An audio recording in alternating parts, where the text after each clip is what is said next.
আসসালামু আলাইকুম, শুভ সকাল সবাইকে। সবাই কেমন আছেন? আশা করি সবাই ভালো আছেন। প্রতিদিনের মতো আজকে একটি সুন্দর ব্লগ নিয়ে আপনাদের সামনে হাজির হলাম। যেহেতু আপনারা আমার প্রতিদিনের নিত্যর ব্লগগুলো দেখেন, ভালো লাগে বা কমেন্টস করেন পজিটিভলি, আমার কাছে তখন খুবই ভালো লাগে এবং উৎসাহ বোধ হয়।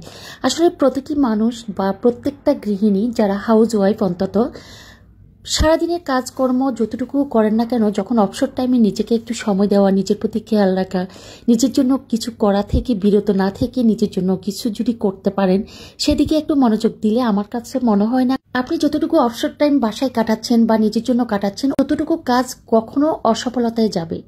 আমি প্রতিদিন রান্নাবান্না যতটুকু করি না কেন, একটু করে যখন ভিডিও ধারণ করি, তারপর যখন নিজেকে অবসর টাইম বা অনেক আপুরা আমাকে বলেন, আপু এত কাজ করার পর ভিডিও ধারণ করা, এডিট করা, ভয়েস দেওয়া সবকিছু কিভাবে সম্ভব?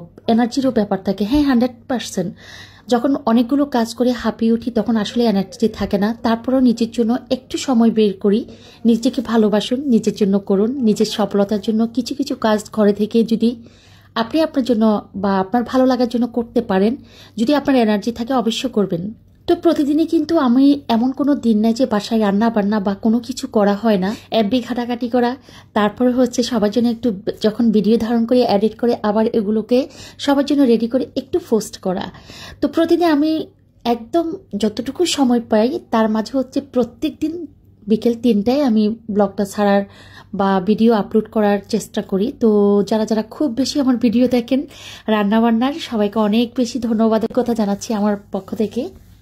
এগুলো কথা যখন আপনাদের সাথে এই মুহূর্তে আমি শেয়ার করছি, অনেকে হয়তো বা এতক্ষণ পর্যন্ত আমার কথাগুলো শুনেছেন, প্লাস চোখের দেখায় ভিডিওগুলো দেখেছেন। একবারও ভেবেছেন কি আমি বারবার আজকে কোন হাতটা ইউজ করছি? হ্যাঁ, বাম হাত ইউজ করছি, কারণ ডান হাত আমার কেটে গিয়েছে। তো ওই যে চেষ্টা করলে সব কিছু পারা যায়, সব কিছুই সম্ভব। হেল্পিং হ্যান্ড দুজন ছিল, ওরা একটু অন্য কাজে বিজি থাকায় রান্নাঘরের কাজগুলো আমি গুছিয়ে নিচ্ছি। তো ডান হাতটা হয়েছে আমার আঙ্গুলের এক পাশে একটু কেটে যাওয়ায় আমি বারবার পানি না লাগানোর চেষ্টা করছি।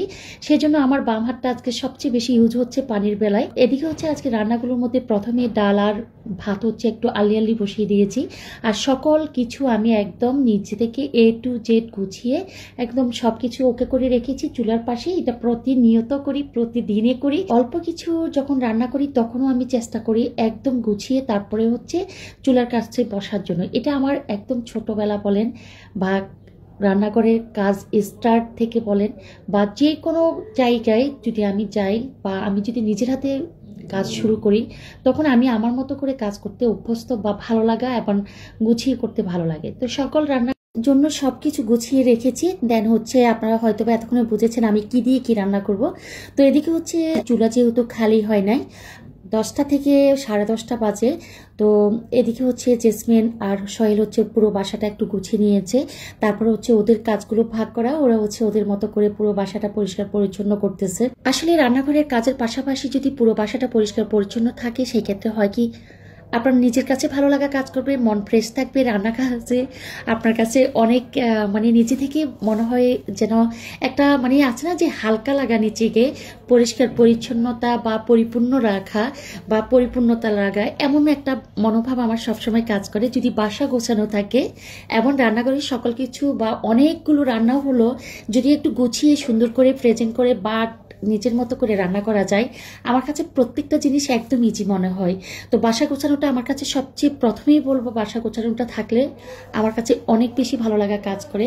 আর রান্নাঘরে যত কাজ করি না কেন, প্রত্যেকটা রান্নাঘরের কাজকে যদি গুছিয়ে হাতের কাছে নিয়ে স্টার্ট করা যায় এবং পরিষ্কার পরিচ্ছন্ন করে আবার রান্নার কাজ গুছিয়ে নিজেকে ফ্রেশ করে সবার সামনে প্রেজেন্ট করা যায়, প্রত্যেকটা কাজ, প্রতিটা জিনিস, প্রতিটা মানে রান্না বান্নার পরেও আপনাকে প্রেজেন্ট করার যে অনুভূতিটা, প্রত্যেকটা জিনিস আপনার কাছে ভালো লাগা কাজ করবে। এমন মনে হয় আমার কাছে স্বস্তি ফিল হয় যে না, অনেক কাজ করার পরও যে হজবরল বাসার পরিস্থিতি এমনটা লাগে না। তো এদিকে হচ্ছে দুপুরে রান্নার জন্য প্রস্তুতি নিয়েছি। 2 হাতে রান্না করছি, এক হাতে হচ্ছে মশলা কষাচ্ছি। বা পাশে যেই ফ্রাই প্যানটা দিয়েছিলাম ওখানে তেল আর পেঁয়াজ কুচি দিয়ে দিয়েছি। আর মাছ রান্নার জন্য আমি মশলাগুলোকে কষিয়ে নিচ্ছি একদম নর্মাল বাঙালিদের মতো, যেভাবে আমরা প্রত্যেকটা ফ্যামিলিতে রান্না করতে পছন্দ করি, যার যার রুচি অনুযায়ী। এক এক ডিস্ট্রিক্টের রান্না এক এক রকম, এক একজনের রান্না এক এক রকম, কারো রান্নার সাথে কারো মিল হবে তো মিল হবে না। যেমন আমার রান্নার সাথে অনেকের মিল হয়, যেমন যখন মিল হয় বলে তখন আমি ভাবি যে ওনারা আমাদের এরিয়াতে আছেন বা আমাদের অঞ্চলে আছেন, আমাদের ডিস্ট্রিক্টে আছেন, আমাদের জেলাতে আছেন।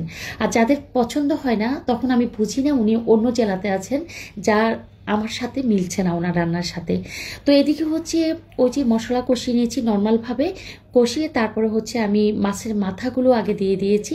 এদিকে হচ্ছে রসুন কুচিটা দিলাম, মশলার কুচানোর পর রসুন কুচিটাকে দিয়ে একটু নেড়ে চেড়ে নিচ্ছি। আর এদিকে হচ্ছে ইলিশ মাছ আর হচ্ছে বিভিন্ন তরকারি দিয়ে শীতের সিজনে রান্না করতে কার কার ভালো লাগে। তো এখানে ইলিশ মাছগুলোকে ভালোভাবে মশলার মধ্যে দিয়ে একটু আমি কষিয়ে নিচ্ছি। আরেকটা কথা সবার সাথে শেয়ার করছি, সবাই আমাকে অনেক বেশি হেল্প করবেন যে সফট জাতীয় যে মাছগুলো আমরা বা নরম জাতীয় যে মাছগুলো আমরা তরকারি দিয়ে রান্না করি, কোনো তরকারি দিয়ে, তখন আপনারা কিভাবে মাছটাকে উঠিয়ে তারপরে হচ্ছে তরকারিটাকে কষিয়ে তারপরে হচ্ছে মাছগুলো দিচ্ছেন, নাকি মাছের সাথে সাথে তরকারি দিয়ে দিচ্ছেন। তো লাস্টে আমি একটু অপেক্ষা করি। তো এদিকে হচ্ছে ম্যারিনেট করে রাখছি কিছু মাছ, সেগুলো হচ্ছে ইলিশ মাছ, ইলিশ মাছের লেজ, কিছু কিছু অংশ হচ্ছে একটু রেখে দিলাম। আর আজকের ইলিশ মাছগুলো অতটা বড় ছিল না, ঝাটকির চেয়ে একটু বড় মাছগুলো ছিল। আর হচ্ছে ডিমগুলোকে আমি ভিন্নভাবে আবার হলুদ মরিচ লবণ আর হচ্ছে সরিষার তেল দিয়ে ম্যারিনেট করে রাখছি। যেহেতু ডিম আর ইলিশ মাছ একসাথে ম্যারিনেট করতে গেলে একটু ভেঙে যাবে বা ডিমের কিছু অংশ মাছের সাথে বেরিয়ে আসবে, মাছের কালার নষ্ট হয়ে যাবে, সেজন্য আমি জাস্ট একদম ডিমগুলোকে মাছের সাথে না দিয়ে ভিন্ন পাত্রে প্রতিনিয়ত যখনই আমি ফ্রাই করার জন্য রেডি করি তখনই একটু মেখে রাখি। তো ওদিকে মাছের কথা বলতে বলতে আমি ভুলে গিয়েছিলাম কি বলেছিলাম। তো সেখানে হচ্ছে যে মাছটাকে উঠিয়ে তরকারি দিয়ে তরকারিটা যখন আধা সিদ্ধ হয়ে আসবে তারপরে মাছ দিব, নাকি মাছের সাথে তরকারির সাথে একসাথে আপনারা কিভাবে রান্না করেন। তো আমারটা আমি শেয়ার করছি। এদিকে হচ্ছে পাশের চুলে হচ্ছে আজকে রান্নার সাথে অ্যাড হয়েছে আমার বড় বোন। তো আমি হচ্ছে ডান দিকের চুলে রান্না করছি, আমার বড় বোন হচ্ছে বাম দিকের চুলে রান্না করছে। তো সেখানে রান্না করছে একদম চট্টগ্রামের ঐতিহ্যবাহী খাবারের মাঝে একটি খাবার, সেটা হচ্ছে শুটকি, ছুরি শুটকি। কারণ বিখ্যাত প্রত্যেকটা শুটকি কিন্তু, যে নাম করা যে শুটকিগুলো আমরা অন্তত চিনি, সেগুলো কিন্তু চিটং থেকে আনা হয়, চিটং বেশি খাওয়া হয় বা চিটংয়ের মানুষ সবচেয়ে বেশি খায়। তারপর এদিকে হচ্ছে আমি আজকে আর আমার রীতি অনুযায়ী রান্না না করে, যে আমার বড় বোন আমাকে যেভাবে সাজেস্ট করতেছিল সেভাবে রান্নাটা বসিয়ে দিচ্ছি। তো মাছটাকে না উঠিয়ে তরকারিগুলো আশেপাশে একদম দিয়ে দিলাম, চুলার আঁচটাকে মিডিয়ামে রেখে দিলাম, অতিরিক্ত বেশিও না আবার অতিরিক্ত কমও না। তো নিয়ম একটা জালের মধ্যে হচ্ছে ঢেকে মাছগুলো তরকারি আলু একসাথে করে দিয়েছি। আর এদিকে হচ্ছে চুলার আশপাশ যেখানে যা কিছু আছে এরই মাঝে মাঝে আমি পরিষ্কার পরিচ্ছন্ন করা, বা যে তরকারি রান্না করতে গিয়ে যে সকল পাত্র ইউজ করেছি প্রত্যেকটা জিনিস আমি হচ্ছে সাথে সাথে উঠিয়ে ফেলা, গুছিয়ে রাখা, মুছে রাখা, সবকিছু কমপ্লিট করার চেষ্টা করতেছি। তাতে করে হয় কি কাজগুলো খুব দ্রুত রান্নাঘর থেকে গুছিয়ে ফেলা যায় বা তাড়াতাড়ি করে রান্না শেষ করা যায়, এবং চারপাশ পরিপাটি করে আবার নিজেকে স্বস্তি মতো রান্নার কাজ থেকে বা রান্নাঘর থেকে বিদায় নিয়ে আবার নিজের মতো করে নিজেকে ফ্রেশ করা যায়। সেজন্য আমি সবসময় বলবো প্রতিদিন প্রতিটা কাজ বা প্রত্যেকটা কাজ যত বেশি রান্না করেন না কেন, যত বেশি করেন না কেন, যারা সবসময় হাউস ওয়াইফ বা রান্নাঘরে থাকেন তারা অবশ্যই কাজের ফাঁকে ফাঁকে সকল কিছু গুছিয়ে নিয়ে নেবেন। যে কাজ শেষ হবে গোছাবো তারপর পরিষ্কার করব, সেটাতে আপনার কাজ আরো অগোছালো থাকবে, দেরি হবে, বাট করতে করতে মানে অনেক টাইম লেগে যাবে। অনেকে আপুই আমাকে প্রশ্ন করেন, আপু এত কাজ করেন কখন কি সময় পান। হ্যাঁ, ওই যে বললাম, গুছিয়ে কাজ করুন, গুছিয়ে বুদ্ধি একটু খাটিয়ে পরিষ্কার পরিচ্ছন্ন রাখুন, তাহলে আপনার প্রত্যেকটা কাজ ইজি হয়ে যাবে। প্রতিদিনের যত রান্না করেন না কেন, একদম হিউজ পরিমাণের ফ্যামিলিতে অনেক লোকজন নিয়ে বসবাস করার পরও আপনার কাছে মনে হবে যে অল্প কাজের মাঝে আপনি সব কমপ্লিট করতে পেরেছেন।